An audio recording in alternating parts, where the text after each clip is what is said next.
Hi everyone.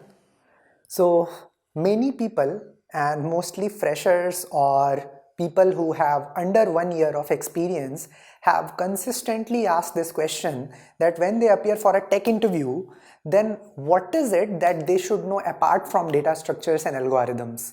Okay, so guys, to be very clear, interviews are not just to assess your knowledge of DS algo. It's way more than that, and it also depends and differs from company to company. So there can be a company which might be interested to know if you are good with designing things, or if you are good with, let's say, concepts of concurrency or CS fundamentals, or let's say a particular technology. So in that case, we must prepare ourselves in a way that we are good with each of these different dimensions. Okay, so in the first part of the videos that we'll be showing you, I'm just going to cover the first important part other than DS algo, and that is, you can call that as either class design or low level design. Okay, so most of you would already be familiar with something like OOPS, right, which is like object oriented principles. So there are four classical principles, which are abstraction, encapsulation, polymorphism,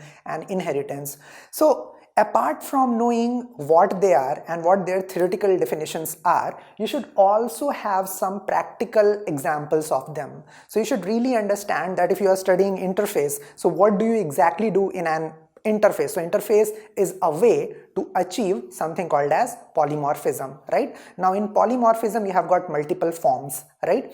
In superclass, which is something like, inheritance, what do is you pass on some of the features of an existing class to the other classes. So now you should be able to compare and contrast both of them, that in which kind of design scenarios you will go ahead and use polymorphism, and in which kind of design scenarios you would go ahead and use something like superclass or inheritance. Okay, so this is a skill that one gains by attempting a lot of class design problems. So class design problem is something, I'll just give you an example. So someone might ask you in an interview that, okay, design the class diagram of Book My Show for me. Okay, so all of you would have used Book My Show. So just think of it in this way, that whenever somebody writes Book My Show application, then there will be different entities. Entities are like classes. Okay, so a particular class could be movie, right? Now that movie, which is your class, can contain different class level attributes or fields.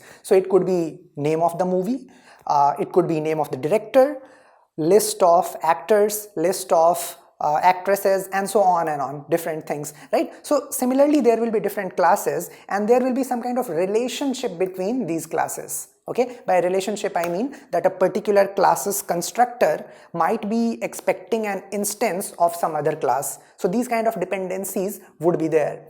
So the class design is basically an art of structuring the classes and creating dependencies in a way that it adheres to some well-known design principles. Okay, now with this we come to the point of design principles. So guys, design principles are basically of 5 categories: SOLID. So popularly it is called as solid design principles. Here S means single responsibility principle. I believe the name is self-explanatory over here. So your class should do one and only one thing at a time, and there should be one and only one reason which should force you to change it. Okay, similarly you have got something called as open closed principle.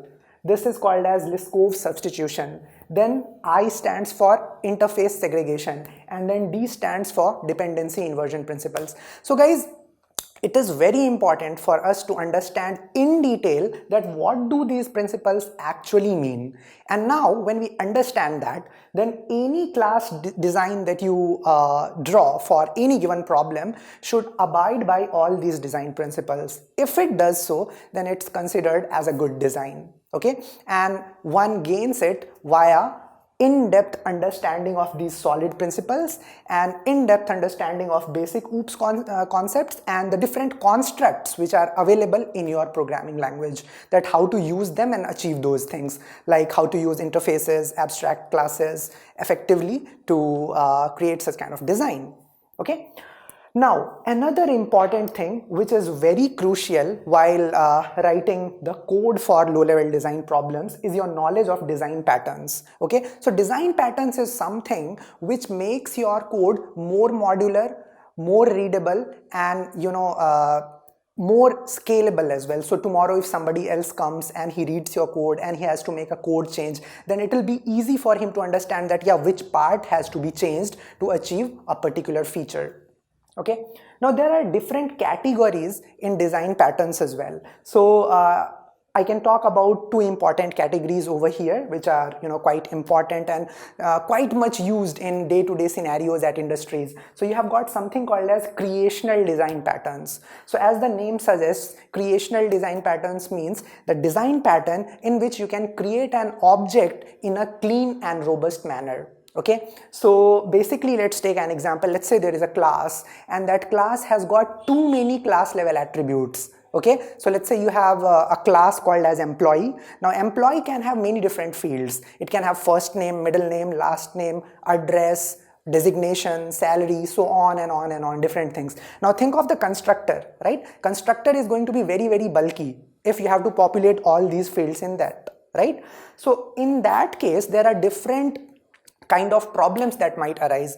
Someone might want to create an instance of employee class, but he might not just want to populate anything in middle name, or he might not want to populate the salary field because of some reason, right? So in that case, you might want to have different constructors written. Now that is like a case of combinatorial explosion where you would be ending up writing too many different constructors, right? So such kind of overloading is generally bad. So people come up with something called as builder design, a very fantastic design principle, creational design principle. Similarly, you have got something called as factory. So factory simply means that let's say you have different forms of achieving a particular thing. So let's say you want to make a payment. Now you can make payment through net banking, you can make through credit card, you can make through debit card, you can make through UPI. So there will be different classes which will be implementing different forms of payments. Okay, now you can have a factory which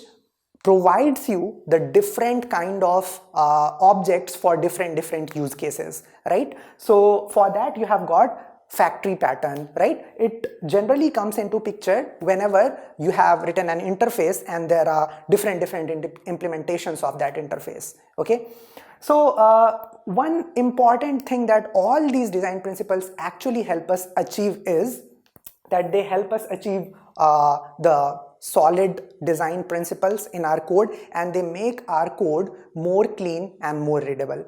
Same is the case with second category, which is behavioral. Okay, so when you talk about something called as behavioral design patterns, you have got something called as strategy, which is one of the most popular design patterns, right? So strategy means, think of strategy like an algorithm altogether, right? So it might so happen that for different use cases, let's say you want to build a system which is extracting data, transforming data, and then loading it somewhere. Now it might so happen that you can have different kind of extractors, you can have different kind of transformers, and you can have different kinds of loaders, right? And now you would want the algorithms to look different for different kind of data. Okay, so whenever such kind of use cases come, then people go ahead and use something called as strategy. Mostly because I have mentioned these three kind of patterns over here, so mostly you would see that, hey, if you are using interface or something like abstract class and then you have different forms or different implementations of it, then your code would be using factory, would be using something like strategy. Okay, so these are some of the guiding design patterns and design principles which should be learned by us so that we can tackle the class design and low-level design problems very effectively. And it's not just confined to the interview room, because when you actually start your day one at your office, you see these things in action, because at the end of the day, a software developer's prime role is to ensure that the code written is designed very well. Okay, cool.